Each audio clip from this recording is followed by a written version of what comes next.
अस्सलामुअलैकुम and very good morning. जागो लाहौर में आप सबको खुश आमदीद कहते हैं जनाब। एक नए दिन और एक नई सुबह के साथ मैं हूँ आपकी होश मुनीबा आसिफ और मैं बिल्कुल ठीक ठाक हूँ। उम्मीद करती हूँ कि आप लोग भी जहाँ कहीं होंगे ठीक ठाक होंगे, खुशबाश होंगे और अपनी ज़िंदगी भरपूर अंदाज से गुजार भी रहे होंगे।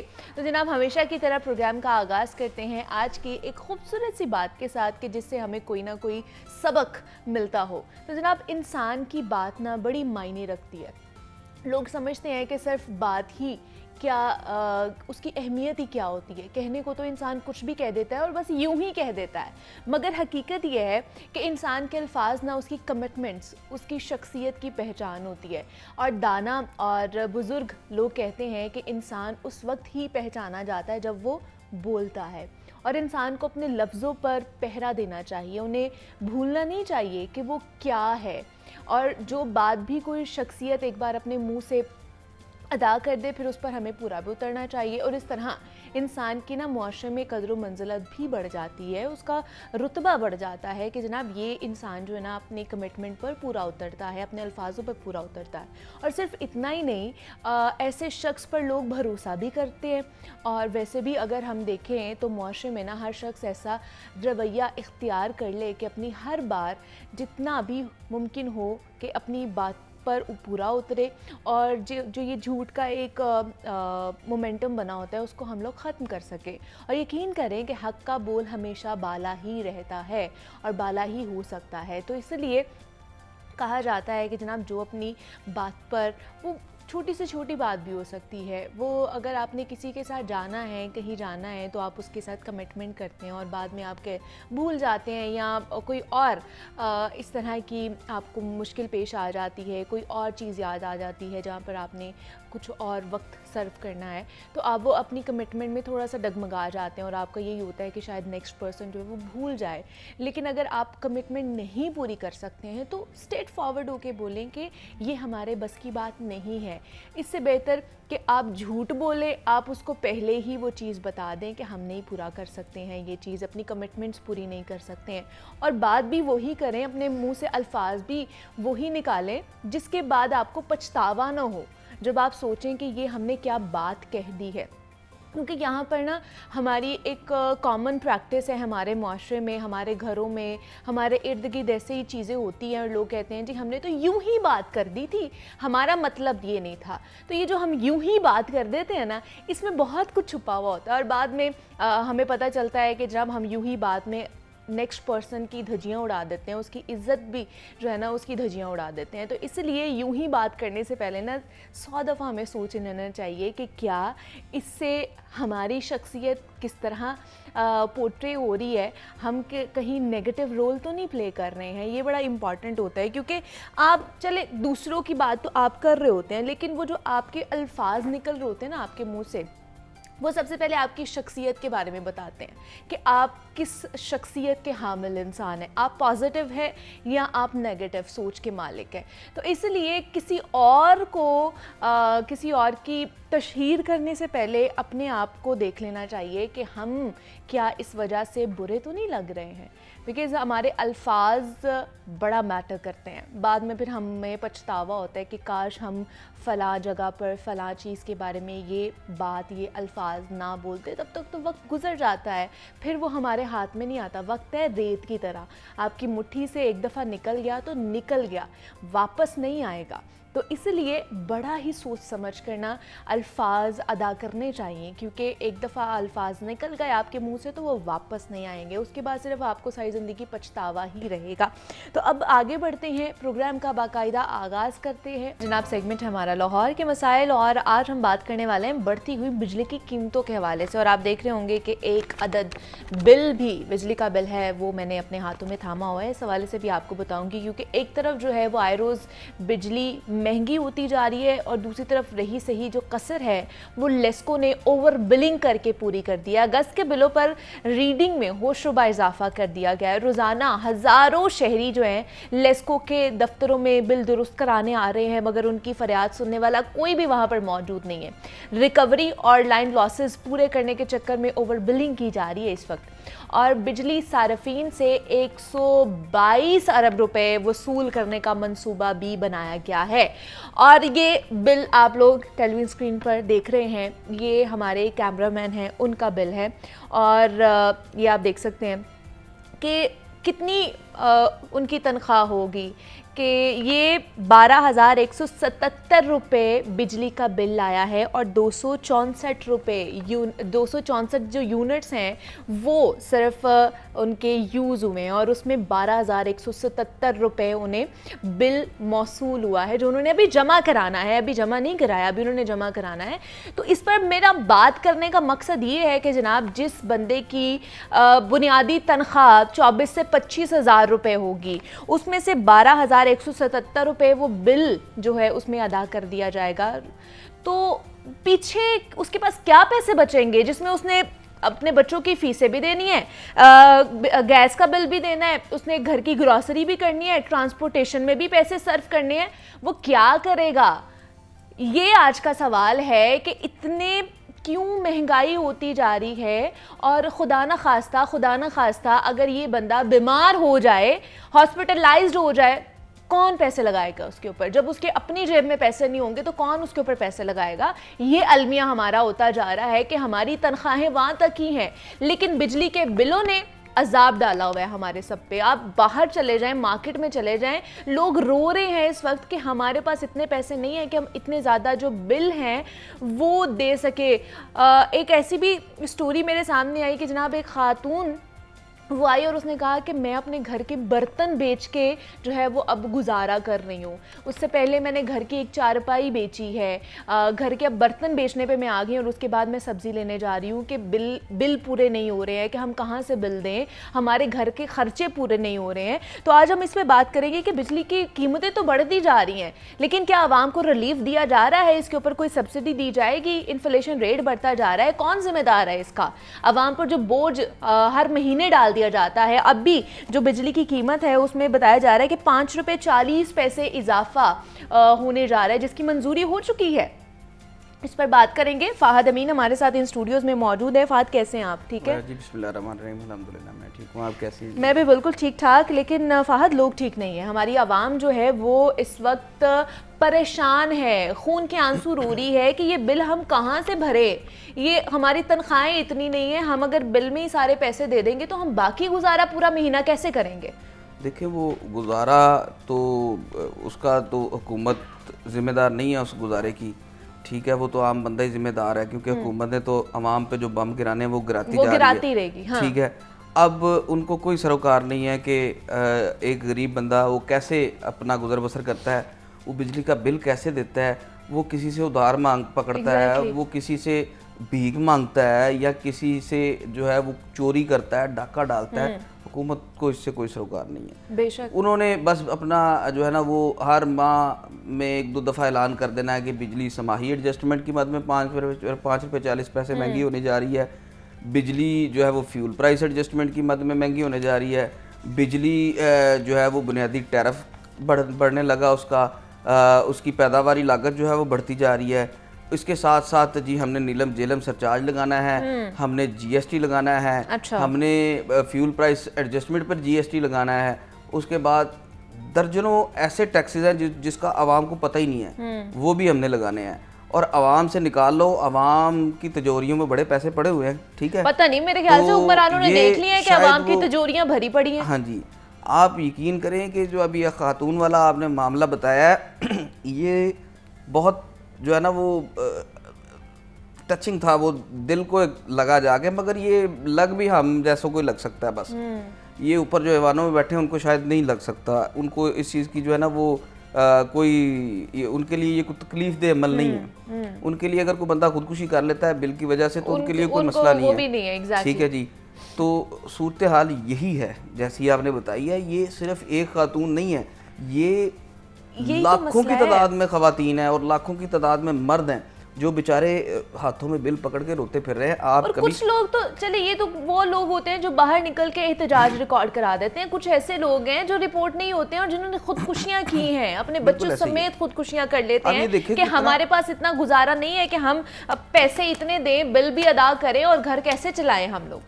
आप ये देखें कि इस वक्त एक आम सारिफ के लिए, जो नॉन प्रोटेक्टेड कंज्यूमर है उसके अच्छा। लिए जो बिजली का बिल है उसका बुनियादी जो टैरिफ है, हाँ। वो इस वक्त सिर्फ जो बंदा 100 यूनिट इस्तेमाल करेगा, ये मेरे पास उसका टैरिफ है, और उसका जो उसका रेट लगेगा वो 16.84 रुपये लगेगा। ठीक है जी, जो बुनियादी टैरिफ है, बुनियादी अच्छा। उसकी बिजली की कीमत है। इसके अलावा को 30 से 35% टैक्सेस के अगर मिलाएं तो वो कम व बेश जो है वो 22 से 23 रुपये जो है ना, वो जिसका 100 यूनिट इस्तेमाल होगा उसको 22, जो नॉन प्रोटेक्टेड कंज्यूमर है उसको 22 से 23 रुपये पर यूनिट के हिसाब से बिल जो है वो आएगा। इसी तरह अगर आप 101 से 200 यूनिट तक इस्तेमाल करेंगे तो वो उसका यूनिट रेट बन जाएगा जी 22 रुपये 95 पैसे। ठीक है जी, 101 से, हाँ जी, 101 से 200 यूनिट तक इस्तेमाल करेंगे तो यानी कि 23 रुपये बिजली की कीमत है। अच्छा। उसके साथ टैक्सेस अगर ऐड करेंगे, फ्यूल प्राइस एडजस्टमेंट ऐड करेंगे, उसके बाद दीगर चीज़ें ऐड करेंगे, जो समाही एडजस्टमेंट ऐड करेंगे, तो वो कम व बेश 30 से 35% वो जो है वो लगता है। और वो अच्छा, अगर कुछ इसमें ऐसे ऐड भी कर टैक्सेस सकते हैं जो आपके फिक्स्ड हैं, जो आने ही हमें पता आने ही नहीं हैं। है। मतलब जैसे पीटीवी का है हाँ वो जी। आपने देना है, अब रेडियो का भी आ गया है, रेडियो लीडर का भी आ सरचार्ज गया जो है। है उसका हाँ भी जी। हमने देना है, बेशक आप बिजली कंज्यूम कर रहे हैं या नहीं कर कर रहे हैं, रहे नहीं कर हैं, रहे हैं ये 2 से 3 हज़ार जो आपका टैक्स है ये जरूर आपको ये आना है। आना ही आना है आपको। ठीक है, अच्छा, उसके बाद अगर आप 201 यूनिट से 300 यूनिट तक इस्तेमाल करते हैं तो अच्छा। जनाब उसका 28 रुपये 27.14 रुपये उसका टैरिफ रेट है, यानी कि बिजली की कीमत है। उसमें अगर आप ऐड करते हैं उसका टैक्सेस, फ्यूल प्राइस एडजस्टमेंट और दीगर टैक्सेस शामिल करते हैं तो वो कम बेश 32 से 33 रुपये फ़ी यूनिट एक घरेलू कंज्यूमर को बिजली पड़ती है। और अगर खुदा न खास्ता आपने 700 यूनिट से ऊपर बिजली इस्तेमाल कर ली अच्छा। तो आपको 70 रुपये यूनिट तक पड़ेगा। फी यूनिट घर वाले सार्फ को 70 रुपये यूनिट तक पड़ेगा। और आप ये देख लें 67 से 70 रुपीज़ के दरमियान जो है ना वो यूनिट आपको चार्ज किया फिर जाएगा। देख लें कि आपको बिल कितना हाँ, आएगा, और लाखों वो रुपए में बिल आप बिल देख आएगा। लें वो क्या होगा। और वो क्या सार्फ, मैं खुद जो इस वक्त सिचुएशन इन बिजली के बिलों ने ये कर दी है कि जो ताजर थे वो रोड पे आ गए हैं। ठीक है, कारोबार बंद हो गए हैं लोगों के, लोग रो रहे हैं कि जनाब अब इस दफ़ा इन्होंने क्या जुल्म किया है। अच्छा, ये ठीक है, ओवर अवाम के बिलिंग साथ। वाला क्या सिचुएशन मैं है? ओवर आपको बिलिंग की जा रही है। लेस्को के दफातर के बाहर लोगों ने लाइनें लगाई हुई हैं मैं कि हमारे आपको- जो बिल हैं वो ठीक कर दें। तो ये जी, क्या जी। तरीका कार मैं है कि आपको- ओवर बिलिंग करके आप लोग जो है वो बिल भेज रहे हैं? जी, मैं आपको वो भी सिचुएशन बताता हूँ वो क्या है। इस वक्त हो ये रहा है कि जितने भी बिल लोगों को मौसूल हो रहे हैं उसमें बकायाजात लग के आ रहे हैं।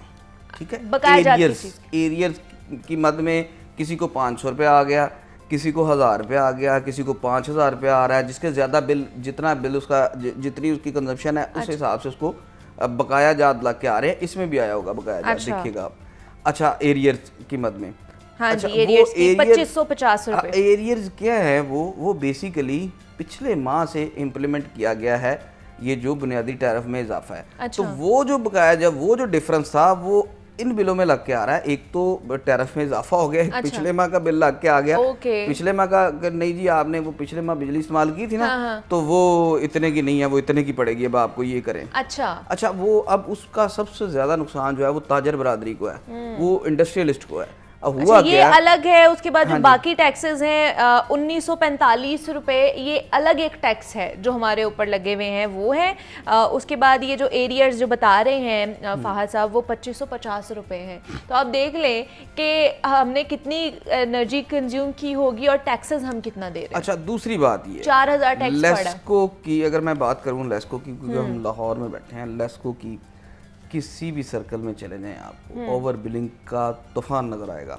एक तो लोग महंगी बिजली इस्तेमाल करने पर मजबूर अच्छा। है, दूसरा जो जितने भी ये जो नुकसानात है बिजली के, जो नुकसानात होते हैं जिसको लॉसेस कहते हाँ जी, लाइन हैं, लॉसेस। वो बिजली चोरी, उसका खमियाजा भी वो सार्फ भुगत रहा है जो बिल अदा कर रहा है। उसके किसी के बिल में 2000 यूनिट एक्स्ट्रा होंगे जो इंडस्ट्रियलिस्ट है, इंडस्ट्री के बिलों में किसी के बिल में 1000 यूनिट ज़्यादा होंगे, किसी के बिल में 10-10 हज़ार यूनिट एक्स्ट्रा। यकीन करें कि लोगों की सिचुएशन इस वक्त ये है कि वो लोग, और उसके ऊपर सोने पे सुहागा ये है कि आप वहां पर जाएंगे अपना बिल दुरुस्त कराने तो कोई नहीं सुनेगा। बिल नहीं ठीक होगा आपका, बिल ठीक हो ही नहीं वो सकता आपको भरना पड़ेगा, वो पे करना पड़ेगा आपको। ऐसे ही सूरत हाल है। अब अवाम को रिलीफ देने की बात तो बहुत की जाती है, मगर जो रिलीफ है अवाम को वो होता दिखाई नहीं दे रहा। यानी कि वो आप मैं आपसे मिसाल दे रहा हूँ कि आप कितना जज्बाती होकर बोल रही हैं, उसकी वजह यह है कि आप भी अफेक्टेड हैं इससे, बिल्कुल क्योंकि ऐसे ही आपने हम बिल अदा सारे करना है। affected हैं। ठीक है, यानी कि इसी तरह हर बंदा इस वजह से इन बिलों की वजह से परेशान है। आप जिसके पास बैठ जाए इन दिनों ऐसे ही में, है, मैं चूंकि रिपोर्टर हूँ, फील्ड में जाना है सारा दिन, लेस्को और इन्हीं मामलात को देखना है, तो जो बंदा भी मिलेगा वो यही सवाल वो करता है सर कि पकड़ यार के ये क्या बैठा होता करना है है कि साहब? बिजली का बिल आने वाला है या आ गया है, इस पे क्या करना है आप। और दूसरी सबसे बड़ा जुल्म जो हो रहा है इस वक्त लेस्को में, अच्छा। सबसे बड़ा जुल्म ये हो रहा है कि किस्तों पे बंदी लगा दी है। अकसाद नहीं की जा रही, करंट बिल की किस्त ही नहीं करते। ठीक है मतलब जी, जितना आया है वो वो आपने आपने भरना जमा ही भरना कराना है, चाहे जो मर्जी हो जाए। यानी कि अवाम को ये रिलीफ था एक चले जो किस्तें नेपरा हो ने दिया था, जाएंगी, चलो हाँ। किस्तें हो जाएंगी, थोड़े थोड़े करके बिल जमा करा लें, मगर वो भी सिचुएशन नहीं है। और इस वक्त अच्छा, बस अल्लाह ही बिजली के हाफ़िज़ है सबको। जो इजाफा है, कीमतों में इजाफा करते जा रहे हैं, नए नए टैरिफ भी लगाए जा रहे हैं, हर चीज़ करे जा रहे हैं, लेकिन ये इदारा काम कोई नहीं कर रहा है, तो कहाँ जा रहे हैं हमारे टैक्सेस के पैसे कहाँ जा रहे हैं? देखिए, ये तो बेसिकली IMF का एक एजेंडा था, अच्छा, जिसपे इसका हम भी जो है सेहरा वो- IMF पे जाता है। बिल्कुल, इसका सेहरा IMF पे जाता है। उसी जो है वो कड़ी की ये एक लड़ी है, उसी लड़ी की एक ये कड़ी है। ठीक है, यानी कि बिजली कितनी हमने बात की है ना कि वो हम खुद घूम गए हैं इस हाँ जी, वक्त। वो किसी ने कहा था ना कि यार ये 2-4 माह ही आपको मसला होगा इसका, होगा उसको, वो बाकी बाद में ठीक हो जाएगा। नहीं कहा नहीं, बाद में आप आदी हो जाओगे बाद में आदी हो जाएंगे और बाद में ये होगा कि आगे सर्दियां आने वाली हैं, हाँ दो तीन महीने के बाद। ये आप मैं आपको तो वो easy scene हो जाएगा। वजीर आजम साहब का वो आपको बता रहा हूँ, साबित अच्छा। वजीर आजम जो मियाँ शहबाज शरीफ थे, जी जी। उन्होंने कहा था जी थोड़ा अरसा ही है। हाँ। और उससे पिछली हुकूमत ने भी यही कहा था थोड़ा अरसा ही है, बस थोड़ा ही अरसा है, उसके बाद आवाम को रिलीफ मिलना शुरू हो जाएगा। अभी हम मुश्किल में हैं, अभी हम मुश्किल में, भाई आप मुश्किल में नहीं हैं, अवाम मुश्किल में है। पिछले 5 सालों से पिछले अवाम 5 मुश्किल सालों में से है। अवाम मुश्किल में है। खुदा का वास्ता अवाम को मजीद मुश्किल में ना डाले। आटा मिलता नहीं है, आटा खरीदने की किसी की जो है वो गुंजाइश नहीं है कि मैं आटा बिल्कुल खरीदूं। ऐसे यहाँ तो बंदा बिजली के बिल अदा करेगा या गैस के बिल अदा करेगा या आटा खरीदेगा। ठीक है जी, LPG है, उस पर आपका कंट्रोल नहीं है बिल्कुल भी, जिसका दिल करता है, जितने में दिल करता है वो जितनी बेच रहा है। कीमत है वो करवा देते हैं। ठीक है, कोई हुकूमती रेट आपको नज़र नहीं आएगी LPG पे। LPG की कीमत अगर 201 रुपये है, फ़र्ज़ करें, मैं मिसाल दे रहा हूँ, अगर 201 है या 210 रुपये है, LPG 250 रुपये में बिक रही है, कोई पूछने वाला ही नहीं है। आगे सर्दियां आ जाएंगी तो फिर 300 350 में भी 300 बिकेगी। में चले जाएगी। मुझे लगता है इस वक्त इस दफ़ा मैं प्रोडिक्शन कर रहा हूँ 350-400 रुपये में LPG बिकेगी, जो सिचुएशन गर्मियों में ये बनती जा रही है। है। हाँ जी, तो जितनी सिचुएशन बुरी जा रही है, और आगे बिलों की सिचुएशन तो आप ये देखें ना कि 5.40 चौथी समाही एडजस्टमेंट की मद में जो है वो नेपरा ने इसकी मंजूरी दे दी। खुदा का नाम अच्छा, लो भाई। मंजूरी के लिए जाते हैं, कोई 2 रुपए इतने पैसे होगा, लेकिन बाद में देखा जाता है कि उसमें इजाफा होके ही आता है। ये बड़ा अजीब मैंने सिचुएशन देखी है कि रिक्वेस्ट जो जाती है वो 2 रुपए समथिंग होगा, 1 रुपए समथिंग होगा, लेकिन इजाफा उसमें बहुत ज्यादा करके आया था। जितनी बुरे हालात इस वक्त बिजली के हो चुके हैं, जितनी महंगी बिजली हो चुकी है, मुझे लगता है कि लोगों ने मीटर बाहर जो है ना वो सिर्फ जो है ना लोग दूसरों को दिखाने के लिए, अपने रिश्तेदारों को दिखाने के लिए लगाने हैं कि भाई रिसीव हमारा भी मीटर लगा हुआ है, बस अंदर बिजली नहीं इस्तेमाल करनी।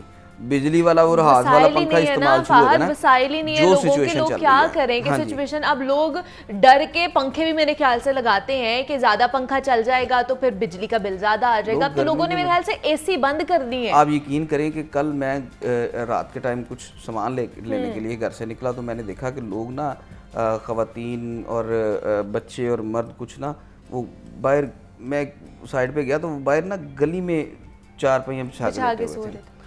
तो मेरे यकीन करें कि उसी वक्त मेरे जहन में आया, अचानक मैं ना उनको देख के थोड़ा सा डिस्टर्ब हो गया। मैंने कहा यार ये पुरानी सिचुएशन शुरू हो गई है, ये इन्होंने बिजली पंखा बंद किया है कि इनका बिल आएगा ज़्यादा, और आके बाहर बेचारे छोटे छोटे बच्चे, गर्मी आपको पता कितनी है, जो सिचुएशन है बाहर तो बैठा नहीं जाता, पंखे के बगैर आप रह नहीं सकते। और अगर आप एक पंखा चलाते हैं, एक आपका फ्रिज चलता है, और इस्त्री कभी कभार ज़रूरत के लिए जो कपड़े आपने सुबह के टाइम इस्त्री करने हैं वो चलती है, और आपकी 5-10 आधा घंटा के लिए मोटर चलती है, तो जनाब आपके 300 यूनिट पक्के हैं। ठीक है, पंखा अगर आपका एक चलता है, 3-4 एनर्जी सेवर हैं घर में, 2-3 है, और उसके बाद ये जो इस्त्री और ये दो तीन चीजें मैंने आपको बताई हैं, और फ्रिज आपका चलता है, तो 300 यूनिट आपके लाजमी है। ठीक है जी। और जब 300 यूनिट आपका चल जाना है तो 300 यूनिट का बिल आपको 34 रुपए से 35 रुपए, बल्कि अब 37 रुपए के हिसाब से जो है वो आपको per unit per unit charge होना है। ठीक है, तो आप 300 को 37 से ज़रब लगा दें, दे के चेक कर ले। इस वक्त कम व बेश उसका बंदे का बिल कोई 25, 26, 27 हज़ार रुपये के दरमियान आएगा। तो क्या करेगा वो आदमी, क्या करेगा? अगर वो किराए के घर पे है तो वो क्या करेगा? किराया देगा, बिल देगा, क्या करेगा? नहीं, कुछ भी नहीं कर सकता। वो बिजली के अपने मीटर कटवाएगा, या उसका नुकसान एक आवाम को, दूसरी आवाम को ये होगा जो बिल दे रही है, उसको एक नुकसान ये होगा कि वो बिजली चोरी करना शुरू कर देगा। अच्छा, ठीक है, वो बिजली चोरी करना शुरू कर देगा, क्योंकि इतनी महंगी। तो फिर देखें, जब बहुत मसाइल होंगे, बंदा बेबस होगा, तो फिर जो उसे रास्ता नजर आएगा, वो इस्तेमाल करेगा। हुकूमत की तरफ से आवाम को रिलीफ देने के सिर्फ दावे किए जा रहे हैं, अमली तौर पर कोई रिलीफ दिखाई नहीं दे रहा। गैस की कीमतों में मुसलसल इजाफा होता जा रहा है, बिजली की गैस आती भी नहीं है। आप ये देखें, गर्मियों में गैस की शॉर्टेज हो जाती है। गैस आपको, मैं कहता हूँ कि अगले चंद साल में आपको गैस जो है ना वो मिलेगी नहीं। उसकी वजह यह है कि इस वक्त सिर्फ 600 mm CFD गैस जो है वो मिलियन मकब फिट जो है वो गैस आ रही है, 600, 650, 700। ठीक है, तो आपकी ज़रूरत 2200 तक, 2400 तक पहुंच जाती है सर्दी में। हाँ जी। ठीक है, गर्मी में आपकी 1200-1300 तक पहुंच जाती है। तो मिल आपको 600 रही है, उसमें आप RLNG ऐड करते हैं। ठीक है, सिस्टम गैस में, सिस्टम गैस तो आपके पास बहुत कम रह गई है, उसमें आप RLNG ऐड करते हैं। RLNG महंगी इतनी है कि आप RLNG के अगर कनेक्शन लगवाएंगे तो 2 माह के बाद आप RLNG का कनेक्शन डिस्कनेक्ट करवा के घर बैठ जाएंगे कि भाई हम सिलेंडर इस्तेमाल कर लेंगे, उससे बेहतर है। ये सिचुएशन यानी कि आम सार्फ के लिए, सबके लिए, मतलब जितनी भी आवाम है पाकिस्तान की ना, सारे इसी हाल में बेहाल हो चुके हैं कि जनाब हम क्या करें। बिजली के बिलों के पीछे भागें, गैस के बिलों के पीछे भागें, ग्रॉसरी करने जाएं, हम कहाँ जाएं? सिर्फ एक ही दुहाई है आजकल हर इंसान के मुंह पर। तो देखते हैं, अल्लाह करे कि ये हालात जो है वो हमारे लिए साजगार हों और बेहतर हो पाएँ। फ़हद अमीन हमारे साथ मौजूद है। फ़हद, बहुत शुक्रिया आपके वक्त का कि आप यहाँ पर आए। बिजली के हवाले से हम बात कर रहे थे और यहाँ पे एक छोटी सी ब्रेक लेते हैं, मिलते हैं इस ब्रेक के बाद।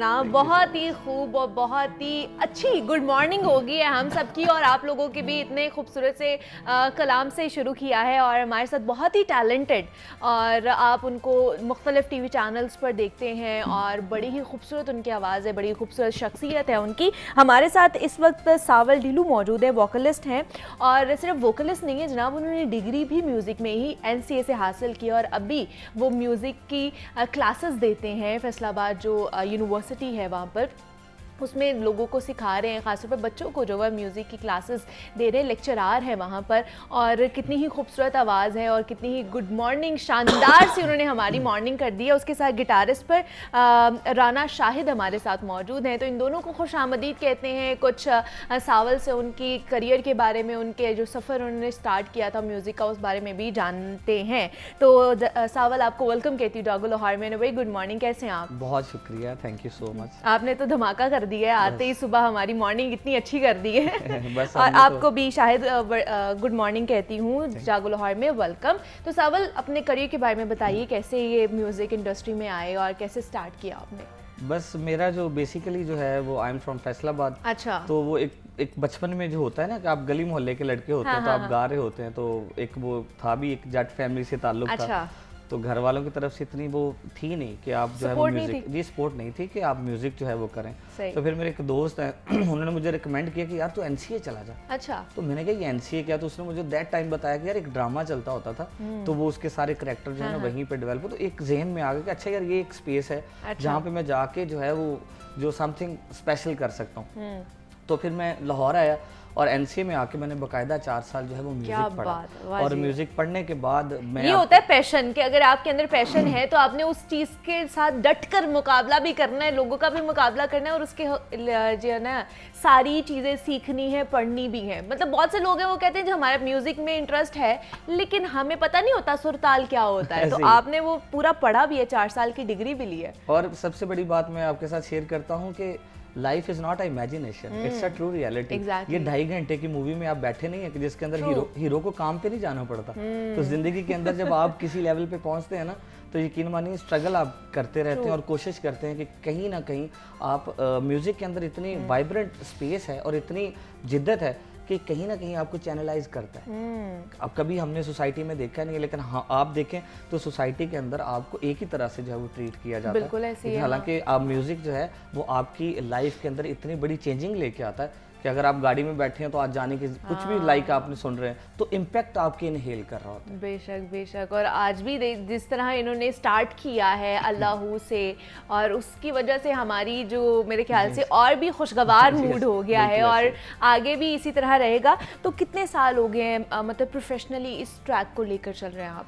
बेसिकली तो देखिए मुझे तकरीबन कोई 14 से 15 साल हो गए। अच्छा, ठीक और है। अभी तक भी आपको पता है कि हमारे प्यारे पाकिस्तान के अंदर जो है स्ट्रगल का एक टाइम जो है वो चलता ही रहता है, लेकिन यही है कि बस कोशिश करते हैं कि किसी ना किसी तरह से ये मुल्क हमारा पहले है और हम बहुत बाद में हैं, और कोशिश करते रहते हैं कि जिस तरह से हमारे, मैं आपके यहाँ से एक मैसेज देना चाहता हूँ कि जिस तरह से हमारे जो फनकार हैं ना, जो थिएटर के लोग हैं, उनको काम मिल रहा है, तो मैं ये कहूँगा कि बीइंग अ म्यूजिकोलॉजिस्ट कहूँगा, एक नहीं सिर्फ गायक के नाते नहीं कहूँगा, तो सिंगर्स के लिए भी जो है वो कोई ना कोई स्पेस जो है वो बनानी चाहिए, क्योंकि वो भी सोसाइटी का पार्ट है। कहीं ना कहीं ये ना वो इंडल्ज हो जाए ना, वो पौधा जिसको आप पानी देंगे तो वही वो फले फूलेगा। एग्जैक्टली। तो ये फिर जब आपने डिग्री ले ली और म्यूजिक स्टार्ट कर दिया, करियर बना लिया, तो कैसे फिर आपने कहा कि अच्छा मुझे अब पढ़ाना भी है, बच्चों को भी म्यूजिक सिखाना है?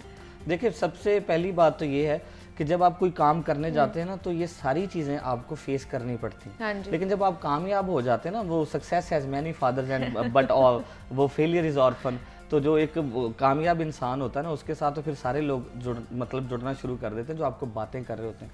लेकिन मेरा म्यूज़िक पढ़ने का मकसद यही था कि सोसाइटी के अंदर लोगों को जो है वो थोड़ी जो है वो इल्म दिया जाए कि म्यूजिक जो है वो पढ़ के अगर आप गाएंगे ना तो उसका इम्पैक्ट बड़ा अच्छा है। जैसे अब देखें मैंने आपको अल्लाह सुनाया और उसी के साथ मैंने आपको नुसरत साहब की, खान साहब की दूसरी आपको जो चीज सुनाई है। अब मुझे अगर एस्थेटिक सेंस ही नहीं है कि राग होता क्या है, अब मुझे पता ही नहीं है कि ये स्केल है क्या, तो मुझे ये बताएं मैं आपको एंटरटेन नहीं कर सकता। बेसिकली तो म्यूजिक का मतलब है एंटरटेन करना और वो करना जो आपकी सामईन सुनना चाहते हैं, तो उसको शफल करना अगर मुझे नहीं पता होगा तो मैं नहीं कर पाऊंगा। बेशक ऐसी है। अच्छा, आपको इंस्पायर किसने किया? मतलब आपका स्टाइल देख के, आपकी गायकी देख के, सुन के मुझे मास्टर सलीम जैसे आपकी थोड़ी सी वाइब आ रही है आपसे।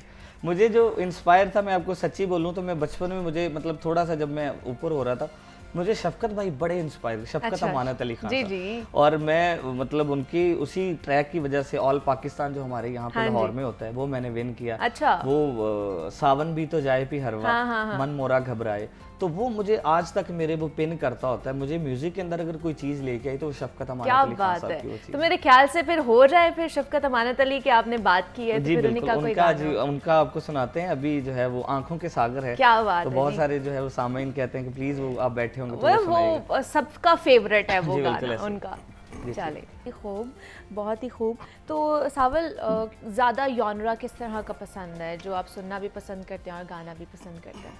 मुझे तो ज़्यादा जो है वो अच्छा लगता है, जैसे मैंने आपको बताया कि क्लासिकल, ज़्यादा प्योर क्लासिकल नहीं, अच्छा, क्लासिकल और फोक अच्छा लगता है। अच्छा। और बीइंग आर्टिस्ट मेरे ख्याल से आर्टिस्ट जो होता है वो पब्लिक की जो होती है ना वो प्रॉपर्टी होता है, तो एक आर्टिस्ट को ज़्यादा मद्देनजर रखता है, देखना पड़ता है कि आपके सामने सामईन कौन बैठे हैं। अच्छा। अब आपके सामने वो बैठे हैं आपके वो 20 से 25 साल के 30 साल के लोग, तो आप हंगामा है क्यों भरपा खान साहब की शुरू कर दें तो वो उनका तो इंटरेस्ट जो है वो नहीं आएगा ना उसके अंदर। तो म्यूजिक जो थोड़ा मैं समझता हूँ डिक्लाइन का शिकार हुआ सब कॉन्टिनेंट में। अगर आप अकबर के टाइम पे देखें, बादशाह अकबर के टाइम पे, तो नौवां रतन थे मियां तानसेन, जैसे आपके अभी वजारत आला जो होती है ना, तो इसी तरह से वक्त के साथ साथ with the passage of time music जो है डिक्लाइन का शिकार इसी वजह से हुआ कि जो घराने थे, जैसे मैं डिफरेंट घराने, इन्होंने बड़ा कंट्रीब्यूट किया, लेकिन इन्होंने म्यूजिक को उस तरह से आगे फ्लरिश नहीं किया। और वो जो एक प्योर क्लासिकल था ना, लोग सुनने तो जाते थे, लेकिन वो हमारे आने वाली जो जनरेशन थी उसको अपील नहीं करता था, समझ नहीं आती थी ना वो मुर्खियां, वो ताने।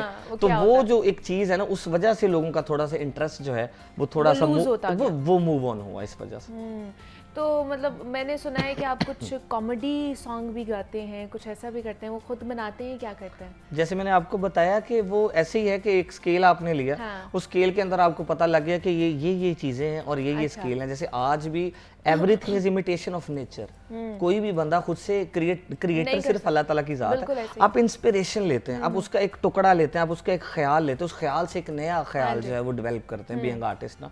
तो वो उसी के साथ एक नई चीज जो है वो हम बनाते रहते हैं। तो कुछ करते हैं कि सोसाइटी के लिए, जैसे मैंने कहा कि खुशियां बखेरने का काम किया जाए, कि पैनिक को काम किया जाए, तो इस तरह से एक क्रिएशन का जो सिलसिला है वो होता है। बिल्कुल ऐसे ही है। तो मुझे बताइए कि अगर आपसे मैं पूछूं कि जो न्यू कमर्स आते हैं, इस फील्ड में आना चाहते हैं, वो क्या इजीली अपनी जगह बना लेते हैं? इसमें इतनी जगह है क्योंकि आप भी स्टूडेंट्स को पढ़ा रहे हैं और आप जैसे लोग भी आना चाह रहे हैं म्यूज़िक इंडस्ट्री में, तो क्या उन्हें ज़्यादा मेहनत करनी पड़ती है, इजीली उन्हें जगह मिल जाती है, ये हर्डल्स हैं अभी भी? देखिए, सबसे पहली बात तो ये है कि अगर आज भी आपके किसी सेक्टर के अंदर वो 17 या 18 ग्रेड की जॉब अनाउंस हो जाए ना, तो काफ़ी सारे जो बड़े कहते हैं ना म्यूज़िक जो है वो इस तरह नहीं करना चाहिए, वो अपने बच्चों को म्यूज़िक पढ़ाना शुरू कर दें। मटीरियलिस्टिक है हम।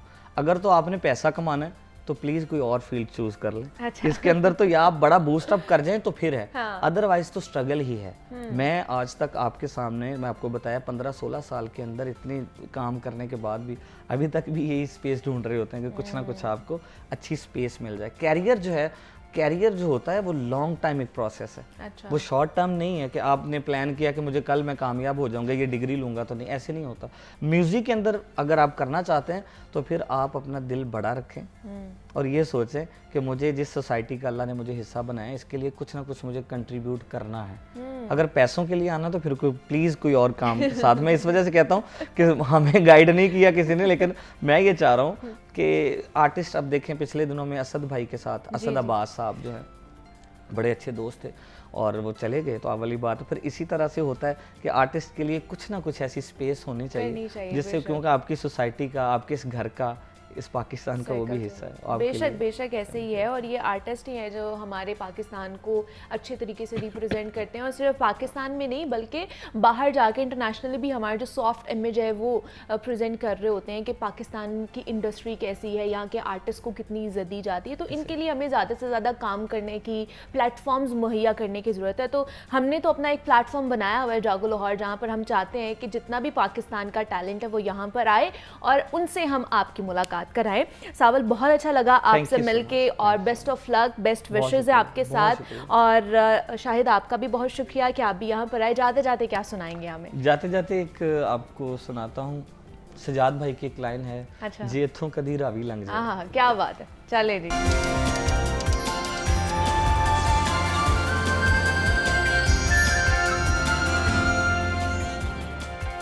वेलकम बैक टू जागो लाहौर। जनाब, अब कुछ योगा के हवाले से बात कर लेते हैं। और हमने आपको ख़ासतौर पर ख़वातीन के हवाले से और मर्द हजरात के हवाले से योगा करना बहुत ज़्यादा सिखाया है, लेकिन किड्स, बच्चों के लिए भी योगा मौजूद है। उनको किस तरह आप एक्टिव रख सकते हैं योगा के थ्रू, तो सुलाफ़े आज हमें उसके ऊपर टिप्स देने वाली हैं और योगा करके भी दिखाएंगी। तो सुलाफ़े की तरफ चलते हैं और योगा फॉर किड्स उनसे सीखते हैं। जी मुनीबा, आज हम बात करने वाले हैं योगा फॉर किड्स, जो कि सबसे ज़्यादा ट्रिकी चीज़ होती है कि बच्चों को एक्सरसाइज कैसे कराई जाए। बच्चों के लिए जब हम फिटनेस की बात करते हैं तो उसमें सबसे ज़्यादा इंपॉर्टेंट होती है हमेशा की तरह उनकी मेंटल हेल्थ, ताकि वो इमोशनली डिस्टर्ब ना हो और वो खुश रह सकें, हेल्दी रह सकें। तो जब हम योगा उनको करवाते हैं तो सबसे पहले उनको कहते हैं कि एक एफर्मेशन आपके लिए बहुत ज़्यादा ज़रूरी है, वो क्या होगी? I am strong. यानी कि उनको कहें कि वो स्ट्रॉन्ग हैं। अब आपने भी उनको पॉजिटिव सजेशन देने हैं, कुछ भी नेगेटिव लफ्ज़ नहीं बोलने, बिकॉज उनके पहले जो 7 साल होते हैं बच्चों के या इंसान के पहले 7 साल हैं वो बहुत ज़्यादा इंपॉर्टेंट होते हैं। उसमें उसकी आधी से ज़्यादा शख्सियत बन चुकी होती है, या हम ये कह सकते हैं कि कम्प्लीटली जो उसने बनना है ज़िंदगी में वो पहले 7 साल में बन चुका होता है, और उसके बाद फिर वो उसकी बेस पे अपनी सारी लाइफ गुजारता है। तो अगर आप उसको किसी क्रिएटिव काम में डाल देते हैं या अगर आप उसको योगा करवा रहे हैं तो वो बहुत आसानी से अपने गोल्स को अचीव कर सकेगा। इमोशनली उसका कंट्रोल होगा अपनी लाइफ पर, ये नहीं होगा कि टेंट्रम थ्रो करे या टेम्परामेंट उसका एकदम से हाई हो जाता है, वो इन चीज़ों पर कंट्रोल करना जानता होगा। अब आपने क्या करना है, उससे कहा कि आप दोहराओ इस चीज़ को कि आई एम स्ट्रॉन्ग। वो दिन में कितनी बार अपने आप को ये चीज़ कह सकता है। अब आपने क्या करना है, सबसे पहले अब चूँकि बच्चे हैं तो उनके लिए हमने थोड़ा सा ट्रिकी एक चीज़ ये कि फ़नी चीज़ करनी है। वो क्या होगा कि आप उनको कहेंगे कि पॉप योर फीट, यानी कि तेज़ तेज़ इस तरीके से। हम जब काफ रेजिस्ट करते हैं तो उसके अंदर बहुत स्लो हम ऊपर जाते हैं और बहुत स्लो हम नीचे आते हैं। इसके अंदर आपने क्या करना है, जस्ट पॉप योर फीट इस तरीके से। हाथ अपने वो यहाँ रख सकते हैं या आप स्ट्रेच आउट कर सकते हो जैसे मर्जी चाहो। 30 सेकंड तक आप इस चीज़ को दोहरा सकते हैं। अगर आप बहुत स्लो जा रहे हैं किसी भी एक्सरसाइज में तो 30 सेकंड से आप बढ़ाकर 1 मिनट तक ले जाएंगे। अदरवाइज अगर आप सेट्स में इसको परफॉर्म करना चाहते हैं तो 12 से 15 की रेपिटेशन के अंदर 2 से 3 सेट्स के अंदर आप इसको दोहरा सकते हैं। इसके अलावा आप क्या करेंगे, आपने बच्चों को कराना है ट्री पोज। ट्री पोज अगर तो आपको कंप्लीटली वो पोज करना है तो आप वॉल के साथ लग के कर सकते हैं। अदरवाइज बच्चों को लो इम्पैक्ट आप इस तरह कराएंगे कि आप अपनी एक पाँव की हील दूसरे पाँव की एंकल पर रखेंगे। अब एंकल पर रखने के बाद आपने क्या करना है, अपने हाथों को या तो यहाँ रख लें या बच्चों से कहें कि just stretch out. Stretch out इस तरह होगा कि अपने हाथों को यहाँ ऊपर रख लें। अब आप महसूस करेंगे, इससे ये होता है कि बच्चा जब इस चीज़ को परफॉर्म कर रहा होगा उसके बाद आप स्विच करेंगे 30 सेकंड के बाद दूसरी लेग पर अपनी। इससे ये है कि बैलेंस उसकी शख्सियत में भी आएगा, वो बैलेंस करना जान मिलेगा। फिजिकली भी आपके सामने वो बैलेंस कर रहा होगा। लेकिन ये इसीलिए हम इसको कहते हैं न्यूरो मस्कुलर कोऑर्डिनेशन, यानी कि जो आप करते हैं वो आप बनते हैं। तो इसी तरीके से वो मेंटली भी फिट रहेगा और उसकी ज़ात में भी बैलेंस आप देखेंगे। सो 30 सेकंड तक आपने एक लेग पर इस चीज़ को दोहराया, उसके बाद 30 सेकंड आप स्विच कर गए। दूसरी चीज़ हमारा होल्ड होता है। होल्ड आपने क्या करना है, हम सुमो स्क्वाट में जाते हैं उसके अंदर आप जैसे ही गए आपने यहाँ पर होल्ड करने के बाद यहाँ हाथ रख लें या हाथ लॉक करा लें, जैसे आपको आसान लगता है। आपने इसमें कहना है कि 15 सेकंड तक इसको होल्ड करें। 15 सेकंड जैसे ही वो होल्ड करना सीख ले तो तब आप इसको बढ़ा सकते हैं और उसके बाद इस पोज को आप रिलीज़ करते हैं। अब हम इसके बाद एक्सरसाइज बताएंगे जो होगी उनके लिए फ्लोर पर। फ्लोर पर आने के बाद आपको क्या करना होगा, अब यहाँ पर आराम से आप उनको बिठाएं, जो कि सबसे ट्रिकी काम होता है बच्चों को, और सुकून से बिठाना। ज़्यादातर बच्चे जो है हमारे बड़े हाइपर एक्टिव होते हैं, लेकिन आपने उनको बिठाया और जिस तरह आप उनको सीटेड सर्कल सिखाएंगे। बहुत सारे लोग इस बात को जानते हैं कि पुराने ज़माने में, इसलिए हम इसको कई दफ़ा कॉफ़ी ग्राइंडर भी कहते हैं, मेरे ज़माने से भी पहले का बाय द वे, लेकिन उसमें एक कॉफ़ी ग्राइंडर होता था जो इस तरह से वर्क करता था। आई एम नॉट श्योर मेरे ज़माने से या उससे पहले था, लेकिन कॉफ़ी ग्राइंडर होता था। इसलिए अक्सर लोग जब बच्चों को ये चीज़ सिखा रहे होते हैं तो कहते हैं कि ये कॉफ़ी ग्राइंडर की तरह है। हालांकि कितना अजीब है, उनको क्या पता, लेकिन आपने सीटेड सर्कल उनको सिखाए। अब ये बड़ी एक फ़नी सी उनके लिए चीज़ हो जाती है, या आप कहते हैं कि फ़न वाली चीज़ हो जाती है, जिसको वो इंटरटेन होकर साथ साथ कर रहे होते हैं और इन्जॉय कर रहे होते हैं। क्योंकि बच्चों का किसी भी एक्टिविटी में इंगेज होना सबसे बड़ा मसला है, कैसे करेंगे ये काम आप। तो आपने क्या किया, सीटेड सर्कल उनको कराए। एक साइड पे आप 10 सर्कल्स करा दें और दूसरी साइड पे आपने 10 सर्कल्स करा दिए। अब आप क्या करेंगे, चूँकि बच्चे हैं तो आपने यहाँ पर उनके हाथ रखवाए, यानी कि उनके एब्डोमेन रीजन पर। एब्डोमेन रीजन पर हाथ रखवाने के बाद आपने इनहेल किया, और जब आप एक्सहेल करेंगे तो आवाज़ के साथ करेंगे, यानी अब बच्चे इस चीज़ को बहुत इंजॉय करते हैं। आपने इनहेल किया एंड एक्सहेल। इसी चीज़ को अगर आप चाहें इनहेल एक्सहेल कर रहे हैं तो आप इसको पॉज लेकर कर सकते हैं, यानी इनहेल, रिटेन, सांस रोका कुछ सेकंड्स और सांस निकाल दिया। अब बैक स्ट्रेच में आएंगे। बैक स्ट्रेच किस तरह से होगी, लेकिन इसमें चूंकि बच्चे हैं तो हम क्या करेंगे कि इसको थोड़ा सा चेंज करेंगे। आपने इनहेल किया यहाँ पर रहते हुए तो अपने शोल्डर्स को roll your shoulders back, exhale. जैसे ही आप शोल्डर्स को रोल कर लें, आपने एक्सहेल किया, दोबारा से इनहेल और एक्सहेल, और जैसे एक्सहेल कर लें अपने सर को थोड़ा और नीचे आप ले जाएं यहाँ पर। अगर बच्चे ज़्यादा खुद को पुश नहीं कर पा रहे, जो कि नॉर्मली वो कर लेते हैं, उनमें स्ट्रेचिंग बहुत ज़्यादा होती है, उनमें स्ट्रेच उनकी बॉडी में बहुत ज़्यादा होती है, वो कर सकते हैं, लेकिन आपने फिर भी केयरफुली ये चीज़ उनको करवानी है। आपने यहाँ पर हाथ रखा, साथ साथ अगर आप ये एक्सरसाइजेस परफॉर्म कर रहे होंगे तो उनके लिए आसान होगा इस चीज़ को फॉलो करना। अब अगर बच्चे हों तो कैसे हो सकता है कि बटरफ्लाई पोज ना हो। बटरफ्लाई आप उस टाइम पर बच्चों से कहेंगे कि वो शूज़ ना पहने और आपने कोई लूज़ कपड़े इस तरह के पहने जो कंफर्टेबल हो, और इस तरीके से आपने फ्लटर, जिस तरह से बटरफ्लाई करती है उस तरीके से करना है। बट आसानी अगर आपसे बैक स्ट्रेट बहुत सारे लोगों से नहीं होती तो आप यहाँ पर अपने हाथ रख सकते हैं या यहाँ हाथ रखें और अपनी बैक स्ट्रेट रखेंगे और इस तरीके से उनको कहेंगे आप फ्लटर करें 30 सेकंड्स तक, और उसके बाद नेक्स्ट चीज़ को परफॉर्म करना शुरू कर दें। नेक्स्ट चीज़ में क्या होगा, आपका corps pose. Corps pose means relaxation. Relaxation इसलिए ज़रूरी कि कॉन्शियसली हम रेस्ट नहीं करते, आपने अपनी लेग्स को जो है वो वाइड करना है। इसी तरीके से अपने हाथों को, पाम जो होंगी आपकी अपवर्ड्स होंगी, इस तरीके से आपने सिर्फ रिलैक्स करना है। इसको हम कहते हैं कॉर्प्स पोज।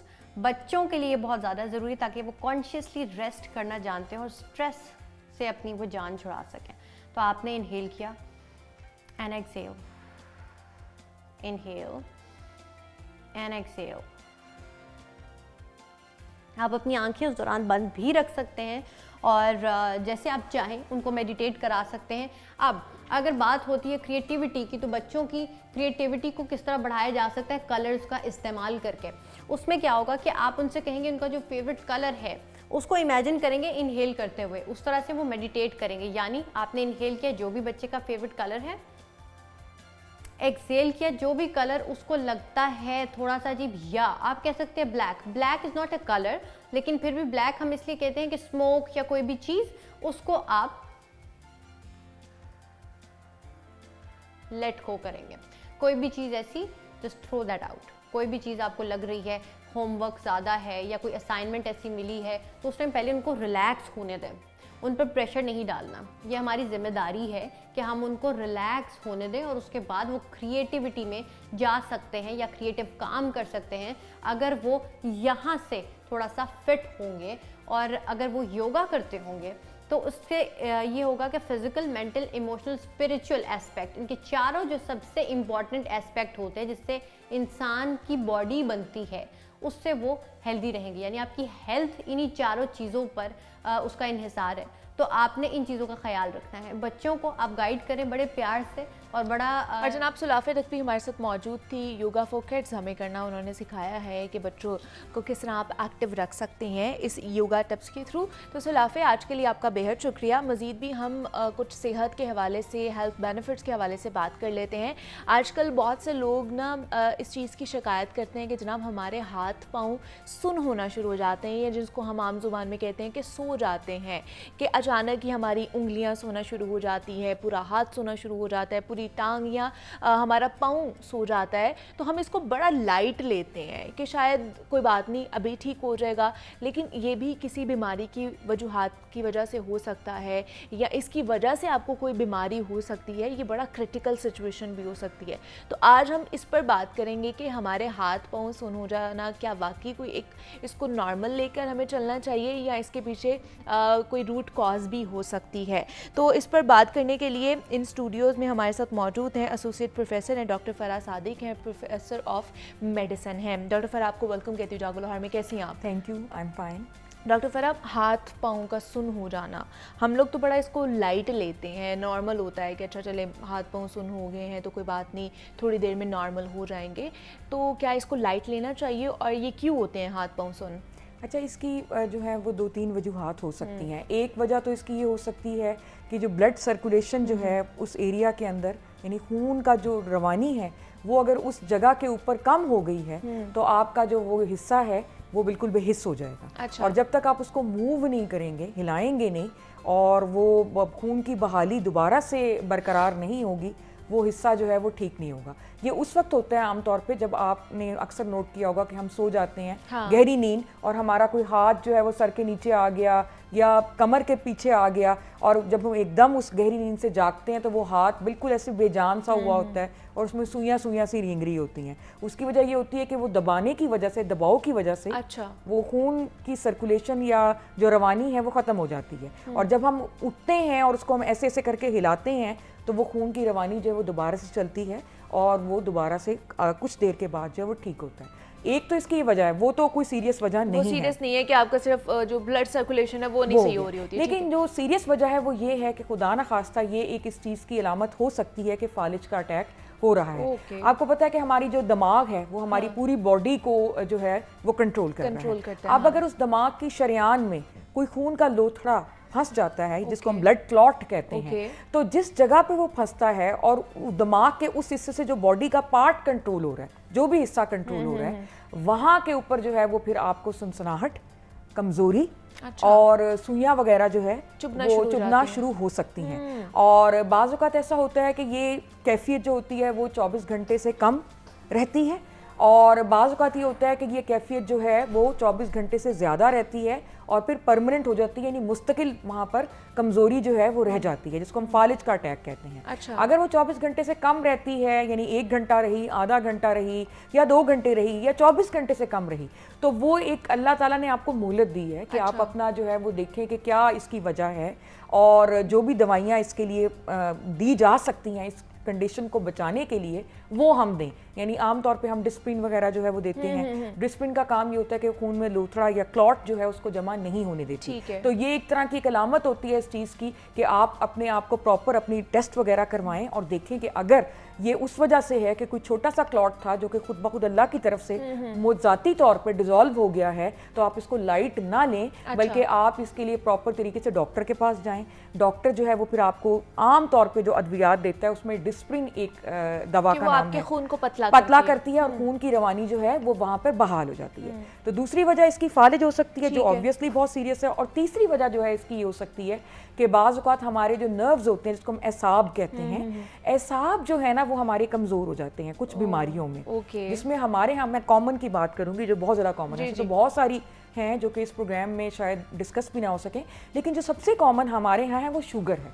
शुगर जब अनकंट्रोल्ड होती है तो आमतौर पे हाथों में और पैरों में सनसनाहट, सुइयां या जलन, तीनों चीज़ों की शिकायत होती है। और ये सनसनाहट, सुइयां और जलन जो है ये रात के वक्त जो है इसकी शिकायत ज़्यादा होती है। तो अगर किसी भी इंसान को, चाहे वो खातून है चाहे वो मर्द है, इस तरह से दोनों हाथों में और दोनों पैरों के अंदर जो है वो मुस्तकिल सुइयां चुभ रही हैं या सनसनाहट हो रही है और रात को ज़्यादा हो जाती है, तो कम से कम उसको स्पेशलिस्ट, मेडिकल स्पेशलिस्ट के पास जाके जो भी वो एडवाइस करते हैं, इसमें शुगर टॉप मोस्ट इन्वेस्टिगेशन है, वो ज़रूर अपनी चेक करवाएं। सो अगर इसको हम सम अप करें तो ये 3 जो फैक्टर्स हैं उसकी वजह से बेसिकली ये 3 अच्छा, कुछ चीज़ें जैसे मैं पढ़ रही थी इसके ऊपर कि हाथ पांव क्यों सुन हो जाते हैं, तो मैंने उसमें ये पढ़ा था कि बहुत सी ऐसे हमारे यहाँ पर लिगामेंट्स हैं, जो हमारे मसल्स हैं वो कंप्रेस हो जाते हैं, जिसकी वजह से हमारी ये जो 2 उंगलियां हैं, एक छोटी वाले फिंगर उसके साथ जो रिंग फिंगर है, ये दोनों उंगलियां सुन होना शुरू हो जाती हैं। तो ये दोनों अगर आपकी उंगलियां सुन हो तो इसका मतलब है कि यहाँ पर आपके कोई नर्व्स हैं, कोई लिगामेंट्स हैं जिन्हें हम मसल्स कहते हैं, मसल सेल, वो कंप्रेस हो रहे होते हैं, उसकी वजह से ये प्रेशर यहाँ पे जाता है और आपकी ये उंगलियां दोनों सुन होना शुरू हो जाती हैं।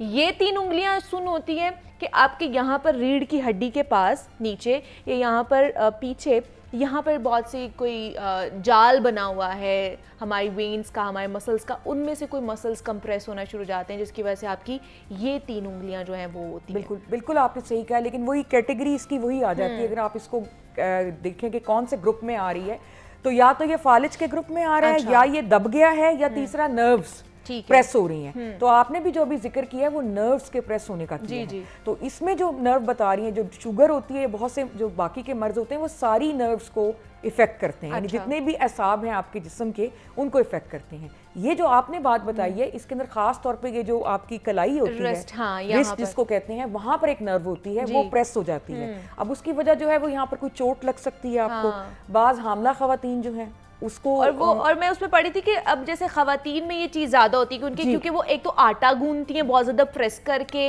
दूसरा बहुत हैवी कोई चीज़ उठा ली तो उनके रिस्ट जो है वो डिसलोकेट हो गई या कोई उनका कंप्रेस हो गया, तो कोई यहाँ पर चोट लग गई या किसी भी छोटी हड्डी का फ्रैक्चर हो गया, तो यहाँ पर एक नर्व होती है जो कि सप्लाई कर रही होती है, यानी जो उसकी सप्लाई होती है वो इन 3 फिंगर्स को होती है। तो वो 3 फिंगर्स जो होती हैं उसमें आपका अंगूठा आ जाता है, आपकी ये वाली फिंगर आ जाती है और आपकी ये वाली फिंगर इसको सप्लाई कर रही होती है, और अगर वो किसी वजह से दब गई है तो ये इफेक्ट होती है। जो दूसरी बात आपने कही वो भी बहुत कॉमन मसला है, वो होता ये है कि जो आपकी गर्दन के जो मोहरे हैं वो आम आजकल तो खैर यंगस्टर्स में भी हो गया, लेकिन होता ये है कि जो एज बढ़ती है तो मोहरे जो होते हैं उसकी साइड्स के ऊपर कुछ ऐसी तब्दीलियां आना शुरू हो जाती है जो उम्र के लिहाज से ज्यादा इस्तेमाल की वजह से जोड़ों को होती हैं। तो वो चोंचें सी निकल आती हैं। वो जो चोंचें होती हैं वो फिर क्या करती हैं कि जो आपकी जो रीढ़ की हड्डी होती है उसके साइड पर, जिस तरह आपने बताया, जाल बिछा हुआ होता है ऐसा आपका, तो वो जो चोंच होती है वो अगर उसको इरिटेट करे, प्रेस करे उस नर्व को, तो भी दर्द जो है वो आपकी गर्दन से शुरू होके वो आपके बाजू से होती हुई यहाँ आती है। लेकिन ये जो दर्द होती है, ये वाली और ये वाली दोनों दर्दें जो है वो एक साइड पर होंगे जिस्म के, फालिज से आप उसको इस तरह से कंपेयर कर सकते हैं, और ये फिंगर्स में होगी। तो फालिज की जो होती है वो आमतौर पे पूरे बाजू में या पूरे जिस्म के हिस्से में होती है। तो ये इससे आप इसको थोड़ा सा फर्क कर सकते हैं। और दूसरी जो गर्दन वाली है उसमें गर्दन से वो शुरू होके यहाँ तक आएगी। तो लेकिन फिर भी जो है ना, हमें रिस्क नहीं लेना चाहिए। हमें खुद से ये नहीं सोचना चाहिए कि ये इस वजह से है दर्द, ये गर्दन की वजह से है और ये दर्द जो है ये फालिज की है। हम जाहिर है कि वो उस तरीके से नहीं बता सकते जिस तरीके से हमारा डॉक्टर हमें बता सकता है कि आपको किस वजह से हो रही है। अच्छा, हम लोग अगर थोड़ी सी भी दर्द होती है डॉक्टर साहब तो हम लोग ना मेडिसिन खाना शुरू कर देते हैं, पेन किलर खा लेते हैं कि चलो नॉर्मल है और उससे थोड़ा रिलीफ हमें मिलेगा। तो एक तो इस तरफ हमें जाना चाहिए, नहीं जाना चाहिए, और अगर ये ज़्यादा लिंकर ऑन हो जाए तो किस तरह की प्रॉब्लम हो सकती है? देखिए, अब वही बात है कि पेन किलर्स तो ये वाली जो दर्द है जो नर्व्स या असाब की वजह से होती है, उसके साथ पेन किलर, जो सिंपल पेन किलर हमारे यहाँ, उसका कोई ताल्लुक ही नहीं है। अच्छा। इसके लिए खास और दवाइयाँ होती हैं जो कि नर्व की पेन जो है उसको दुरुस्त करने के लिए होती हैं, और वो जो दवाइयाँ होती हैं उसमें काफ़ी नशा भी होता है। अच्छा। तो वो अगर आप खुद से जाके लेंगे फार्मेसी से और आप वो ले, क्योंकि आजकल मैंने देखा है लोग बहुत ज़्यादा अवेयर हैं, वो इस तरह की दर्द की दवाइयाँ भी ले रहे होते हैं, प्रीगेबलिन ले रहे होते हैं और इस किस्म की दवाइयाँ होती हैं, उसमें ठीक ठाक नशा होता है क्योंकि वो ज़रा स्ट्रॉन्ग पेन किलर्स होते हैं। वो इस तरह के दर्द की दवाइयाँ होती हैं जो आपके दिमाग के ऊपर इफेक्ट करती हैं, तो वो ख़तरनाक है। आप ज़ाहिर है उसके साथ अगर ड्राइव कर रहे हैं या आप कोई भी और काम कर रहे हैं तो वो ख़तरनाक हो सकता है। तो पहली बात तो ये है कि वो दवाई लेना जो है, एक तो उसके साइड इफ़ेक्ट्स है, नंबर 2 वो उसका हल नहीं है। वो आपको वक्ती तौर पे तो रिलीफ दे देगा, लेकिन उस चीज़ की वजह क्या है, वो सनसनाहट क्यों हो रही है, वो आपको पता चलना चाहिए। अगर आप उसको डिले करेंगे तो वो मसला बढ़ता जाएगा। जैसे कि अगर उसको आर्जी फालिज हो रहा है, यानी 24 घंटे से कम का हो रहा है, अच्छा। तो वो फिर एक वक्त ऐसा आएगा कि वो क्लॉट इतना बड़ा हो जाएगा कि वो मुकम्मल तौर पे पैरालाइज हो जाएगा बंदा। तो इसलिए बेहतर ये है कि वो नौबत आए उससे पहले ही आप जो है वो अपने डॉक्टर के पास चले जाएं। इसी तरह अगर नर्व की पेन है, शुगर की वजह से या फर्ज करें, आप उसको इग्नोर करते रहते हैं, एक वक्त ऐसा आएगा कि आपके पैरों में कोई महसूस करने की सलाहियत ही नहीं रहेगी। अच्छा, फिर क्या होगा कि आपको चोट लगेगी, दर्द नहीं होगी तो वहां जख्म पड़ जाएगा और वो डीप होता जाएगा। अल्टीमेटली क्या होता है कि उस टांग को या उस पैर को काटना पड़ जाता है। इसी तरह हाथों पर भी सेम, कि आप हीटर के आगे बैठे हैं, आपको पता ही नहीं है, ठीक है, आपको कोई चोट लग रही है, आपको पता नहीं। तो ये जो दर्द होती है, ये सारी एक रिफ्लेक्स। अच्छा, हम लोग हमारे हाथ पैर जब सो जाते हैं ना तो कॉमन यहाँ पे बोला जाता है कि शायद कमज़ोरी है, आपकी इम्यूनिटी इतनी नहीं है, या आपका ब्लड फ्लो की, जैसे हमने बात की, आप बहुत कमज़ोर हैं, उस वजह से भी आपके हाथ पैर सो जाते हैं। ये भी है एक फैक्टर? नहीं, ये बिल्कुल एक मिथ है। हाँ। ये बिल्कुल एक गलत बात है। यूजुअली कमज़ोरी हम लोग लेते हैं पीला रंग हो जाना, या हीमोग्लोबिन की कमी या एनीमिया को हम कहते हैं, या कैल्शियम और विटामिन डी की कमी को कहते हैं। तो आम तौर पे उसमें ये हाथ पैर नहीं सोते। अच्छा। उसमें आम थकावट होती है, चेहरे का रंग पीला पड़ जाता है, ये ठंडे हो जाते हैं हाथ पैर थोड़े से। इसके अलावा ये सनसनाहट की जो कैफियत है, इसको हमें कमज़ोरी के तौर पे बिल्कुल नहीं लेना चाहिए, इसको सीरियस लेना चाहिए। अच्छा। क्योंकि ये उसकी वजह जो मैंने आपको बता दी कि तीनों बहुत ज़रूरी वजूहात हैं जो कि आपकी ज़िंदगी को, आइंदा आने वाली ज़िंदगी को इफ़ेक्ट कर सकती हैं। क्योंकि फालिज अगर खुदा ना खास्ता हो जाए या टांग कट जाए तो वो डेथ नहीं है, वो डेथ से भी मिजरेबल एक कंडीशन है कि आप पूरी जिंदगी के लिए हैंडीकैप्ड हो जाएंगे। तो वो इस चीज़ को आपको देखना चाहिए कि इमीडिएट डेथ भी नहीं है ना, ये तो एक जिसे कहते हैं ना कि वो है कि आपकी ज़िंदगी जो है वो बोझ बन जाएगी सारी बेशक ज़िंदगी। ऐसी है, तो इसलिए इन चीज़ों को, ही छोटी छोटी चीज़ों को नॉर्मल नहीं हमें लेना चाहिए, डॉक्टर से एटलीस्ट कंसल्ट करना चाहिए। कुछ भी नहीं है आपको तो एटलीस्ट अपना ईयरली चेकअप करवा लें, अपना पूरे बॉडी टेस्ट करा लें कि कोई ऐसी मसला तो नहीं है, कोई ऐसी प्रॉब्लम तो नहीं है जो इन कमिंग डेज या इन फ्यूचर जो आपके लिए नुकसानदेह साबित हो। डॉक्टर फराह सादिक हमारे साथ मौजूद थी। डॉक्टर फराह, बहुत शुक्रिया आपके वक्त का कि आप यहाँ पर आई, और हाथ पाँव क्यों सुन हो जाते हैं, इसकी वजूहात क्या होती हैं और किस तरह इसका ट्रीटमेंट हो सकता है, इस पर बात हमने की है। मुझे इजाज़त दीजिए, अपना बहुत सारा ख्याल रखिएगा, कल आपसे दोबारा मुलाकात होगी। अल्लाह हाफ़िज़।